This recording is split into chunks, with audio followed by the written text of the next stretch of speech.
there, YouTube. This is SEO0320 representing JVS. I'm back here again. It's not a Wednesday, but it is a Thursday for another comic book review. I've actually been really enjoying these. It seems like y'all been enjoying them right with me. Basically, this is going to be book number 3 of DK, the Master Race. This has been an awesome series. I don't know if y'all have been watching the other one, but definitely go back and watch the previous 2 because I've actually had a great time reading this, and this is no exception to this rule. So what I've been trying to do is keep away from too many spoilers other than talking about the issue beforehand. So if you haven't read the issue beforehand, this might be a little bit spoilery. But this comic series, from the way it's stylized, a lot of people don't like the covers that Frank Miller has been putting out. I think the cover that they put out for this one, I think it had Wonder Woman kind of look kind of weird looking. And people made a lot of shy remarks, and I was telling people, I was like, you need to read this. This is probably one of the better Batman stories they've actually created. And even like from artwork standpoint, if you look in the first part of this, it just looks beautiful. You know what I'm saying? And hopefully these covers don't kind of like mesh people away. You know, I think people are just trying to look for a reason to shun down on this Dark Knight series. But either way, from the last one, you come to realize that Kara Kelly had an intricate plan to basically bust out. Now, what her reason is for getting captured in the first place and to just talk to Yendo to let her know that you don't have any real control, I don't know if the levity of that, but from a visual standpoint, it was freaking boss. Now, what happened with the Atom, though, in the last episode, when the Kandorians came out and their leader, Kor, came out, and basically he disintegrated what was left of Kandor. And then his children or his followers or disciples, they just decide they're going to basically take over, essentially. And then he basically shrinks the Atom, and he steps on him. And then Laura goes, and she had visited her father before and had this interesting little bout with her mother. But she, unbeknownst to her, this is going on because her mother called out to her when this happened. And then it's just for Kara Kelly, she went and made it back to the Batcave or to Bruce, and you find out he's alive. And I thought that was a subtle nudge in the right direction. Now, the way this picks up, the dialogue between Kara Kelly, or not even Kara Kelly and Bruce, but just what Bruce says is everything. Like, it's great to see him back into the fold in this, but the way that he's describing Kara Kelly is that she's amazing in the sense that she's better than him.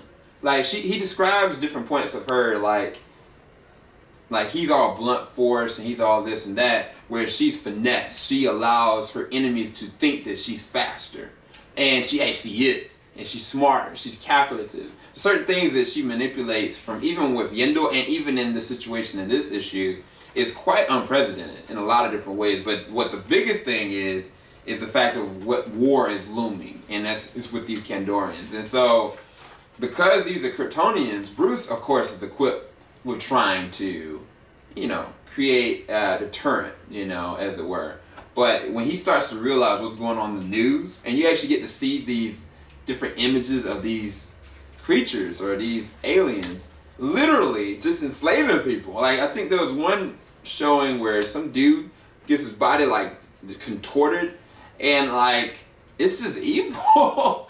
Even one of the things that I thought was crazy is that they take this one pill and basically they go and plummet to their death and disintegrate everything in the vicinity. I think they went to Russia and did that.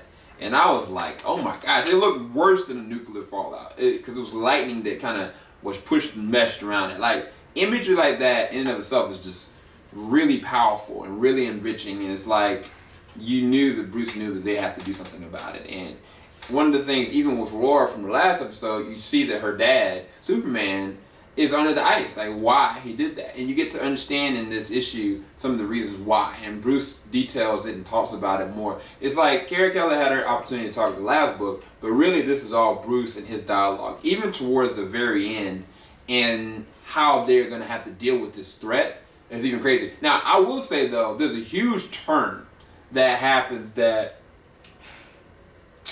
it happens a little too soon and too easy. but I don't know the gravity of what these Kandorians actually have.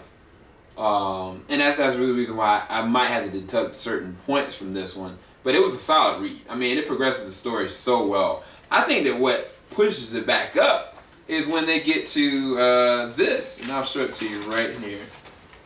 Well, I don't want to ruin this part, but this is what I'm talking about. This is the Green Lantern, issue number 1. I've been saying, like, now they've had Wonder Woman, they've had Adam, they have Green Lantern. I love this. I love these extra little comics because each one of them expands the world, but then they tie into it perfectly because basically there's some Kandorians that are kind of around the Middle East, and it happens to be the Green Lantern intercepts them. But the way that you're kind of understanding where Hal Jordan is mentally and emotionally is really crazy. And it's really visual. And I like that it was so method.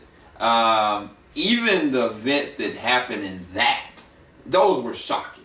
Like, when you get the understanding of what these Kandorians are capable of, the way they've interwoven themselves, how smart and cunning and calculative they are, they make Zod and his minions sound like children in a lot of different ways. And I was like, dang, Green Lantern. If you understand what I'm talking about, you would know. But this is a solid read. I definitely recommend you go and check this out. It hasn't disappointed me. I don't know whether to give this one. I mean, Jim Lee, again, like with the art, oh my gosh.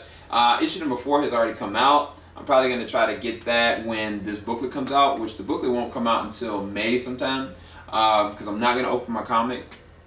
But I'll definitely be reviewing it as soon as I can once I get the booklet form.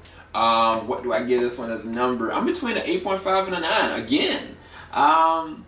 Because the Green Lantern issue has something so shocking that kind of hit me, I'm going to give this one a 9 too. I was going to dock it to an 8.5 just because certain things that Laura does in this episode or this issue were kind of really questionable, and the progression of her character kind of like, it hit a jump to me too soon. But it's like, still, they make up for it with great storyboarding, great pacing, and the concept of this world. And so I give this a 9 out of 10. Like, I know y'all be like, man, he's just biased. I'm telling you, this is a good read. This is a really good read. Highly recommend you go and check it out.